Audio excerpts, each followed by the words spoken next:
The main part of our curriculum for the CTE and machine technology classes, so they're pretty much based around the CNC machines.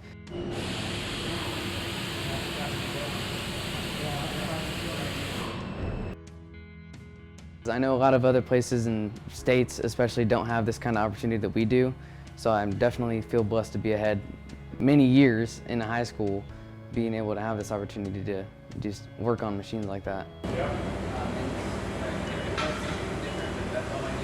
Yep. Mr. Diamond gives us the opportunities to make stuff that we want. So if you want to make he's making a star, we've made snowflakes, stuff that we want to make that we can use our imagination to put on a machine. I feel way less stressed out about leaving high school than I would have, I think, without this.